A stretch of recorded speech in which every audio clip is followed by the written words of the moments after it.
Cette nuit-là, la fille du milliardaire cessa de sentir ses jambes la porter. La propriété tout entière sembla retenir son souffle.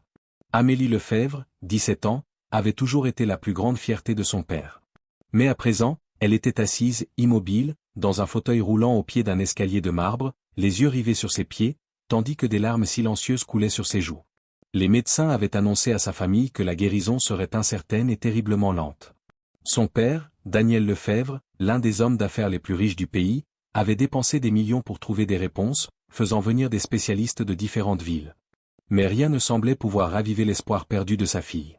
Puis, un après-midi pluvieux, un père célibataire discret, employé sur le domaine, remarqua Amélie qui peinait seule dans le jardin. Il s'arrêta, la regarda et prononça ces mots qu'aucun médecin n'avait osé dire aussi simplement. « Tu n'es pas seule. Laisse-moi t'aider. » Avant de poursuivre, si vous croyez que la bienveillance peut offrir une seconde chance, aimez cette vidéo, partagez-la avec ceux qui ont besoin d'espoir, et abonnez-vous. Votre soutien nous aide à faire connaître ces histoires de courage, de compassion, et ces instants qui changent des vies. Daniel Lefebvre avait bâti sa fortune à partir de rien. Mais l'argent ne lui avait jamais appris comment sauver sa fille du désespoir. Amélie avait autrefois été une nageuse de compétition, capable de passer des heures dans l'eau, à rire avec ses amis et à rêver de son entrée à l'université. Elle aimait aussi dessiner, remplissant des carnets entiers pendant les trajets ou les soirées calmes. Tout avait changé après un grave accident qui lui avait laissé une lésion de la moelle épinière et une mobilité réduite des jambes. Des mois de traitement avaient suivi. Chaque matin commençait par des exercices, des rendez-vous médicaux et des routines minutieuses. Chaque soir se terminait avec le sentiment, pour Amélie, qu'un nouveau morceau de son ancienne vie venait de disparaître. Daniel avait tenté de la protéger en lui offrant tout ce que l'argent pouvait acheter. Mais Amélie n'avait pas besoin d'une machine coûteuse de plus, ni d'un spécialiste de plus. Elle avait besoin de quelqu'un capable de la regarder sans pitié. Cette personne, c'était Nicolas Mercier, 38 ans, père célibataire, récemment engagé comme agent d'entretien sur le domaine des Lefebvre. La plupart des employés le connaissaient comme un homme discret et travailleur fiable, il arrivait avant l'aube et repartait après s'être assuré que tout était en ordre. Presque personne ne connaissait son passé. Des années auparavant, Nicolas avait servi dans l'armée, au sein d'une unité d'opération spéciale exigeante.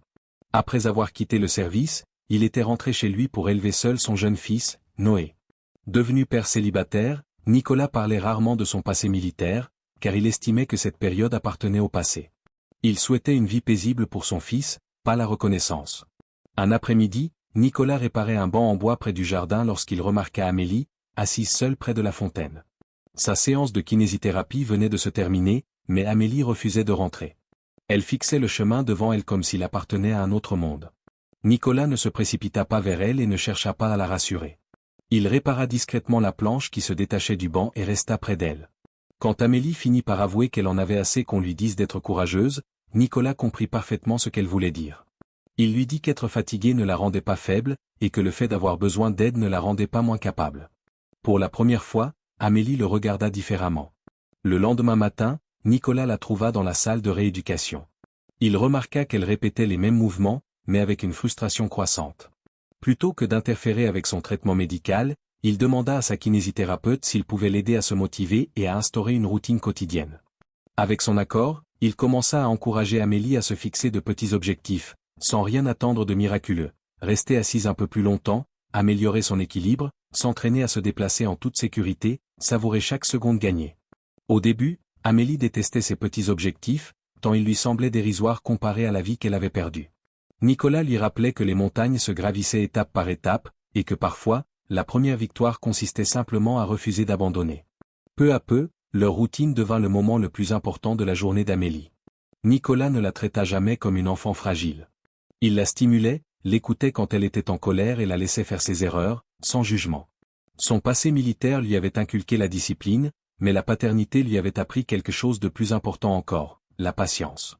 Lorsqu'Amélie jeta un élastique de musculation à travers la pièce après une séance particulièrement difficile, Nicolas ne la gronda pas. Il le ramassa simplement et le reposa à côté d'elle. Lorsqu'elle s'excusa, il lui dit que la frustration était normale, mais qu'abandonner n'était pas une décision qu'elle devait prendre ce jour-là. Daniel remarqua le changement. Pour la première fois depuis des mois, sa fille posait des questions sur l'avenir au lieu de parler de la veille. Mais Daniel commença à se méfier de Nicolas. Il découvrit son passé militaire et se demanda pourquoi quelqu'un avec une telle expérience travaillait sur une propriété privée. Il le confronta en privé et exigea de savoir ce qu'il voulait vraiment. répondit qu'il ne voulait rien de Daniel. Il voulait seulement qu'Amélie croie que sa vie valait encore la peine d'être vécue. Puis il révéla la raison pour laquelle il comprenait si bien son combat. Après avoir quitté l'armée, il avait lui-même traversé une période très sombre, en apprenant à reconstruire sa vie et à élever seul Noé. Il savait ce que c'était que de se réveiller un matin en se demandant si la personne qu'on était avait disparu à jamais. Quelques semaines plus tard, Amélie fut confrontée à son plus grand défi. Son équipe de rééducation avait prévu des exercices de mise en position debout, supervisés et avec du matériel adapté. Daniel, derrière la vitre d'observation, était terrifié à l'idée de voir sa fille peiner. Amélie essaya une première fois, mais ne parvint pas à tenir la position. Ses mains tremblaient, son visage se crispa de frustration et elle faillit abandonner. Nicolas resta à ses côtés, calme et rassurant, lui rappelant de se concentrer sur l'instant présent. À la deuxième tentative, Amélie réussit à se tenir droite quelques secondes, avec de l'aide. Ce n'était pas un miracle. Ce n'était pas la fin de sa convalescence. Mais pour Amélie, c'était comme le début d'un nouveau chapitre. Daniel se détourna de la vitre et essuya discrètement ses yeux. Il avait dépensé des millions pour tenter de trouver une solution. Pourtant, le plus précieux cadeau que sa fille ait reçu n'était pas quelque chose qu'on pouvait acheter.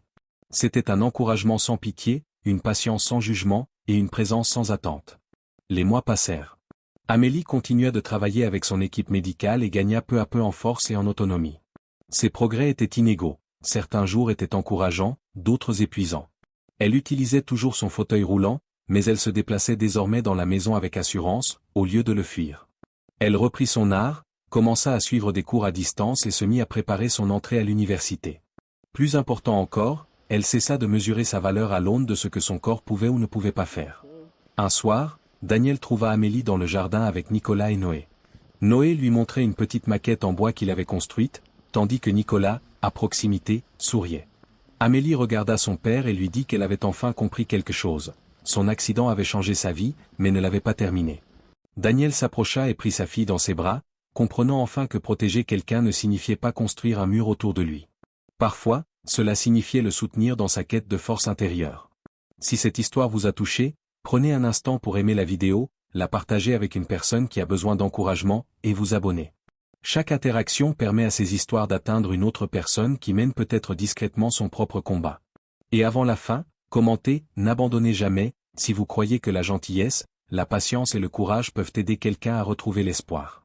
Des années plus tard, Amélie se souviendrait de cet après-midi pluvieux où un discret agent d'entretien s'était arrêté près de sa chaise de jardin et avait refusé de la voir comme une personne brisée. Nicolas n'avait jamais promis que tout deviendrait facile. Il lui avait simplement promis qu'elle n'aurait pas à affronter seule chaque jour difficile. Ces paroles sont devenues une leçon qu'elle a gardée en elle à l'âge adulte. Parfois, la personne qui change votre vie n'est pas celle qui a le plus d'argent, le titre le plus prestigieux ou la réponse parfaite. Parfois, c'est celle qui s'assoit à vos côtés dans vos moments les plus sombres et qui dit « Laisse-moi t'aider ». Et c'est le cadeau que Nicolas a fait à Amélie, non pas un miracle, mais l'espoir. Et parfois, l'espoir est le premier pas vers la recherche de son chemin.